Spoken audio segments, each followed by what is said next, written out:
surely I should be able to get into this one. I was wrong. Spoiler, I get rejected. So this lie that you had to do chemistry, biology, physics, maths to apply to medicine, that is a lie. Hi guys, welcome to my channel.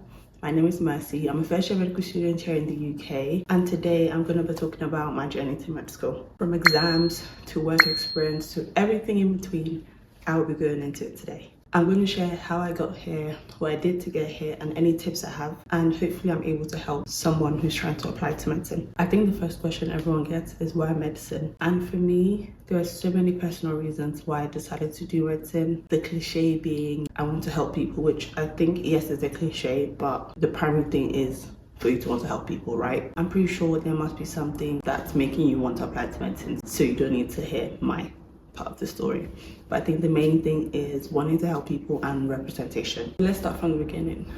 A-levels, I did biology, chemistry, and maths. At this point, A-levels are not really relevant to my story because I'm on a graduate medicine course, which they did look at my A-levels. My top tip for everyone is, if you're planning to apply to medicine, look at what the universities are requiring. I can guarantee you they do not require you to do all four of those bio, chem, maths, or physics. I think one or two is enough, and you can pick something you actually like in addition to that it's not as time consuming or you find easier to do, just so you can focus your time more on the harder subjects, if that makes sense. Back to A-levels, I got BBB. This was COVID, so predicted grades did not really go how I wanted it to go. I'm not gonna lie, I was a bit devastated just because I was like, yeah, there's no way I'm getting into medicine with this. Now let's talk about the application process. In 2019, I applied to Bristol, Leicester, and Anglia Ruskin for their medicine courses, and I believe biomedical sciences. I'll put on the screen. Now I've got my grades. Summer of 2020, I didn't get in. I got BBB. Everything went down the drain. I said, okay, I'm gonna try and apply for entry next year.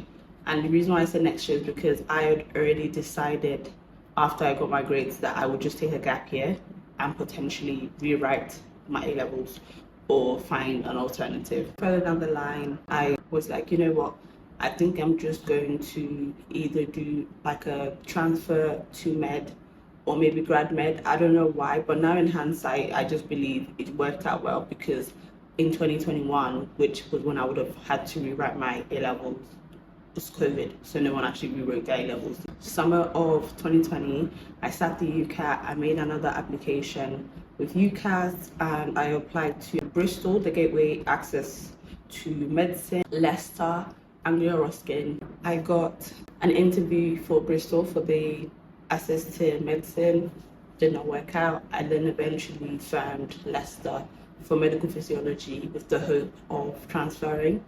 End of first year, I tried to transfer, had my grades and everything. I just never got an interview, which is fine. Everything works out for good. So there we go. And at that point, I think I was quite devastated because I was like, I've applied so many times now. Like, I'm trying every single possible thing to try and get into this course. It seems like this is the end of it for me. At that point, I think I just said, you know what, I'm not doing med anymore. I'm fine doing this course. I'm actually enjoying it. I'm enjoying the physiology side of things. I saw career paths that I wouldn't mind doing at the end of this. So yeah, I was bummed. I was like, well, I have no choice now. I have to complete this degree. So second and third year, second year, I think I was still like, yeah, whatever. But then it got to the point where it's like, okay, this is the point between second and third year. And I sat with myself and I was like, you have to decide what you want to do now. Like, I was trying to look at like careers, and I didn't really find anything I was particularly liking.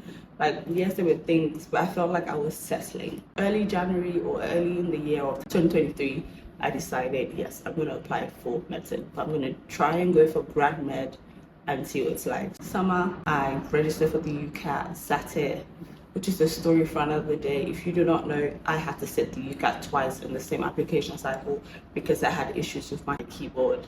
Story for another day. But if you want a little like story time, you can go on my TikTok. I have a video on that. If you want me to talk more about it, I can, but it's not in this video. I'm traumatized enough. I got my score. It was competitive enough to apply for grad med. So I did it. Sent off my UCAS application after writing my personal statement. I applied to University of Warwick, University of Worcester, University of Chester, and Holyoke Medical School. They were all graduate medicine apart from Holyoke Medical School, and that's because I needed it to fill the space really. So my main ones were Worcester, Chester, and Warwick. On the 1st of December 2023, I got an interview. I got an interview from the University of Warwick for, I think it was 2 weeks after, or about 3 weeks after I got that. So maybe the 17th, 18th. I was so happy. Honestly, it was kind of like, that was like my number one choice. Like, my chances were high. They have quite a number of spaces compared to other graduate medicine courses. Genuinely, I was so happy. I went for my interview. I'm not gonna lie, out of the 6 stations, I was only confident of 3, and I don't know, but I put it in the hands of God, and I was like, yeah, I'm gonna leave that. And I believe in January or February, I got another interview from Chester, and at this point I was like, yay. At this point, Chester were just accepting their first cohort. So I go for the interview to Chester. It was good. I thought I smashed it. I was like, yeah, it's cool. Like, oh gosh, like I loved it. This is it. Like, this was so much easier than, surely I should be able to get into this one. I was wrong. Spoiler, I get rejected. But then I think start of April, I got my offer from the University of Warwick, and I was so happy. So it was a conditional offer based on me getting a 2-1 in my degree and just meeting other criteria like work experience and things like that. So there it is really. That's the whole application process. Work experience. I did a few. I don't think I did the most. If I'm being honest, I feel like when I look at it now, I feel like I didn't do enough. But thankfully I'm here. First year when I was trying to apply for the transfers, I was shadowing in care homes and just speaking with doctors and stuff like that, just to get their take and just reflecting on things like that. Also, that didn't work out, so that's fine. Now I'm just going to talk about the work experience I put down for my uni. There were 2 main ones. The first one was that I worked in a care home. Well, actually worked in 2 different care homes. They were the same company but different. One was a learning disability care home, and the other was like an acquired brain injury care home. They were different places, so I worked in one while I was at uni, and then over summer I worked in the other one, those 2.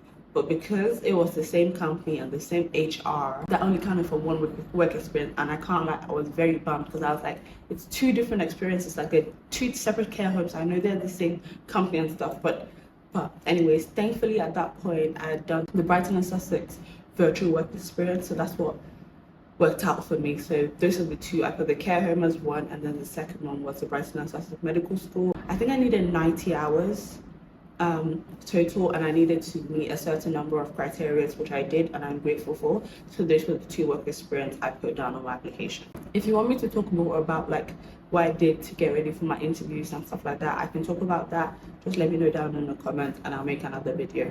So that's really my whole application process and my journey. Let me know if you have any other questions that I've not answered or I didn't go through, or that I didn't go through in this journey.